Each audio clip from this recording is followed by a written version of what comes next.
Everyone, in this video, I will start a Kritika book of class 10th. So let's begin with chapter number 1, that is माता का आंचल. I hope you all read. आप लोग इस chapter को समझ गए होंगे. इस चैप्टर के नेम से माता का आंचल, इससे ही हमें पता चल रहा है कि माता का रिलेशन इस चैप्टर में शो कर रहा है. मैं थोड़ा शॉर्ट में बता देती हूँ. इस स्टोरी में एक लड़का है जिसका रियल नेम है तारकेश्वर नाथ, बट उसके पापा उसे प्यार से भोलानाथ कहकर पुकारा करते थे. और जो भोलानाथ है वो अपने डैडी को प्यार से बाबूजी कहकर पुकारा करता था और अपने मॉम को मैया कहकर बुलाया करता था. जब भी उसके बाबूजी पूजा करते थे, रामायण पढ़ते थे, वो पास में बैठ जाता था और आईने में मिरर में अपना फेस देखा करता था. और जब उसके डैडी उसे देख लेते थे, जब उसके बाबूजी उसे देख लेते थे ऐसा करते हुए, वो शर्मा जाता था और जो उसका मिरर है वो नीचे रख देता था. और ये हरकत उसकी देखकर उसके डैडी भी मुस्कुरा देते थे.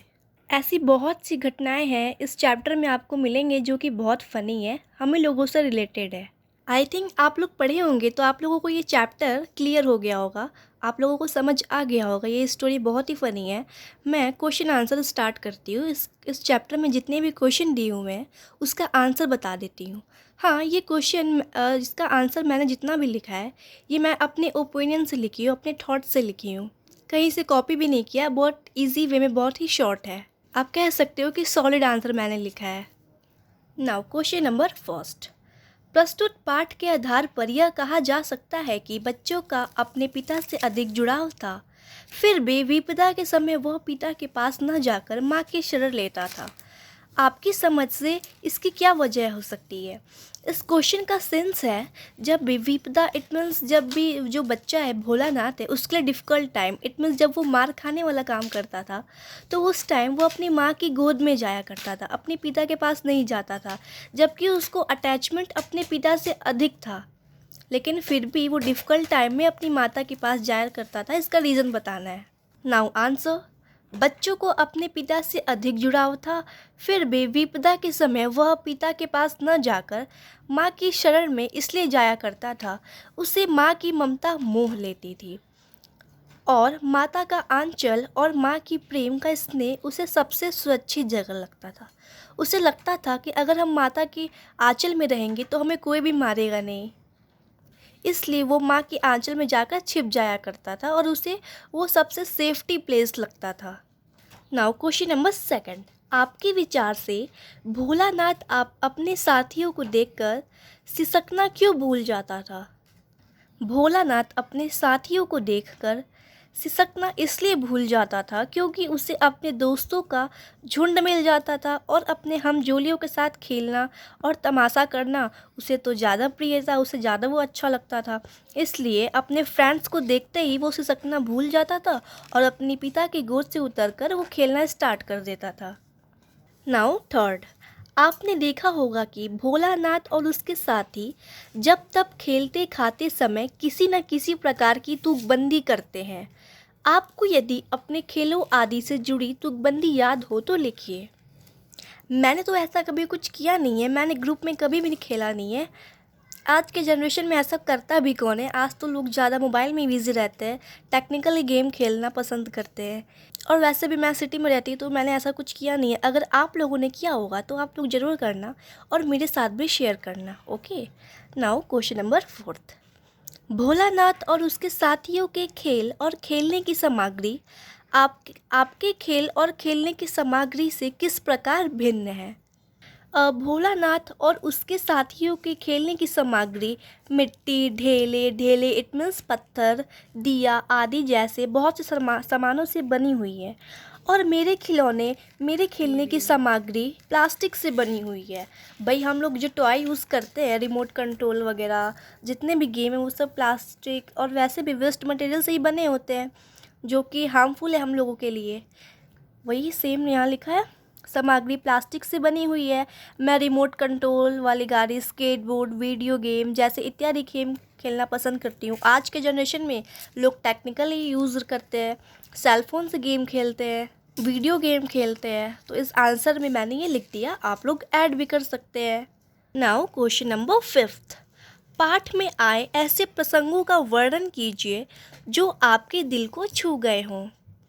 इस पाठ में मुझे खेलने की चीज़ें और जो बात करने का लय, इतना तरीका, जो बात करने का तरीका है, और वो लोग जब खेलते समय गाना गाते हैं तो वो मुझे बहुत अच्छा लगता है। वे वाक्य मेरे दिल को छू जाता है। अगर आप लोगों ने चैप्टर रीड किया होगा तो जो भोलानाथ और उसके जो ग्रुप्स है, उसके जो फ्रेंड्स हैं, वो लोग जब वो जो गेम खेलते थे अपने फ्रेंड्स के साथ, तो वो लोग एक गाना गाते थे।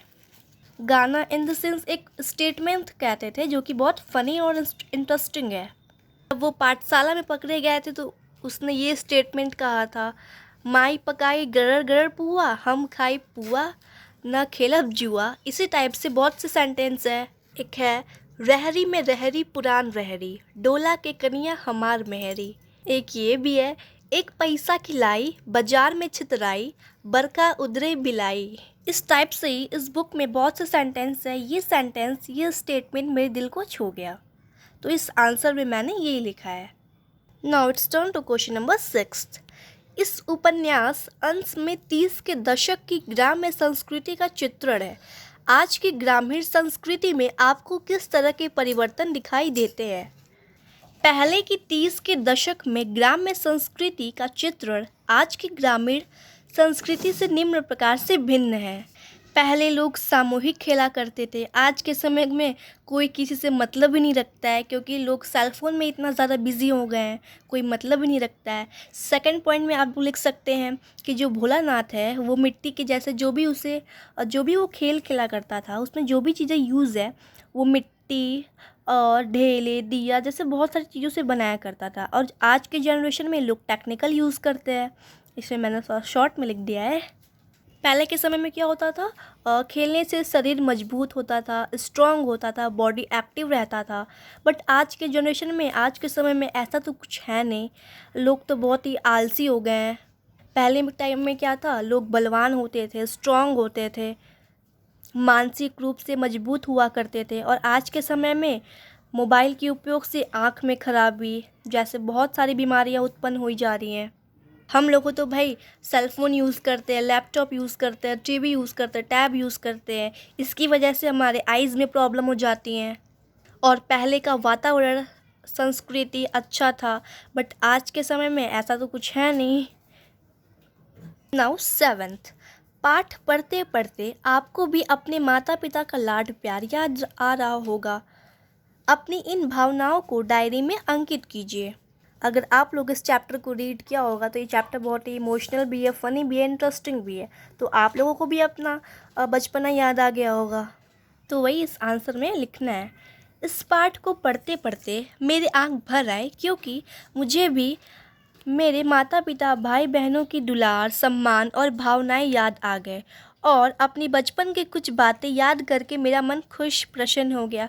बचपन में जैसे मम्मा को परेशान किया करते थे, टॉय से खेलते थे, दूध नहीं पीते थे, मिल्क नहीं पीते थे, लड़ाई हो जाती थी इस चीज़ें के लिए। तो ये सारी बातें याद आ गई और मन खुश हो गया, हम लोग प्रसन्न हो गए। नाउ 8। यहाँ माता पिता का बच्चे के प्रति जो वात्सल्य व्यक्त हुआ है उसे अपने शब्दों में लिखिए।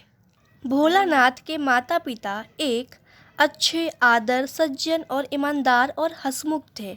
वे अपने बच्चे से बहुत प्यार करते थे। वे लोग खुले विचार की सोच रखते थे। उनका बेटा जो जो खेल खेला करता था, उनके बाबूजी, इट मीन्स उनके डैड, भी उसके खेल में हेल्प करते थे, सहायता करते थे, ताकि उनके पुत्र का मनोबल बना रहे। उनके पुत्र, जो उनका पुत्र है भोलानाथ, वो प्रॉपरली इंटरटेन हो सके। ओके, इसी के साथ साथ वो भी आनंद ले लेते थे। अब वो जो भी करता था, उनका बच्चा भोलानाथ जो भी खेल खेला करता था उसमें उसके डैड भी हेल्प करते थे। अब उसी के साथ साथ उनके डैड का भी एंटरटेन हो जाता था। तो सेम चीज़ें मैंने यहाँ लिख दिया। Now question number 9। माता का अंचल शीर्षक की उपयुक्तता बताते हुए कोई अन्य शीर्षक सुझाइए। इस पाठ का शीर्षक माता का अंचल इसलिए दिया गया है क्योंकि माता का स्थान कोई नहीं ले सकता। जो सुकून हमें माता के आंचल में मिलता है जो प्यार लाड हमें मेरी माँ कर सकती है वो कोई नहीं कर सकता। जैसा कि इस पार्ट में भी बताया गया है, भोलानाथ विपदा के समय, विपदा it means difficult time Bholanath के लिए, विपदा के समय अपनी माँ के आंचल के प्रेम का साथ नहीं छोड़ा। वे अपनी माँ की गोद में ही रहा, क्योंकि उसे सबसे ज़्यादा सुकून आराम अपनी माँ की गोद और आंचल में ही मिलता था। इसलिए इस पाठ का शीर्षक माता की आंचल रखा गया। इस पाठ का हम लोग अन्य शीर्षक माँ का प्यार दे सकते हैं, माँ का स्नेह जैसे भी हम लोग रख सकते हैं। नाउ 10, बच्चे माता पिता के प्रति अपने प्रेम को कैसे अभिव्यक्त करते हैं। बच्चे अपने माता पिता के प्रति अभिव्यक्त इस प्रकार से करते हैं, जैसे कि वो उनका सम्मान करते हैं, माता की गोद में बैठकर खेलते हैं, पिता की पीठ पर सवार होकर, जैसे हम लोग हाथी घोड़ा खेलते नहीं, इस टाइप से हम लोग खेलते हैं, उनको एंटरटेन करते हैं, केयर करते हैं, माता पिता के साथ खेलते भी हैं, माता के साथ कहानियाँ सुनते भी हैं। रात को मम्मा लोग ने स्टोरी सुनाया करती थी। यही सब कुछ पॉइंट आप लोग अपने से भी ऐड कर सकते हैं, जो लोग आप अपने माता पिता के साथ करते हैं।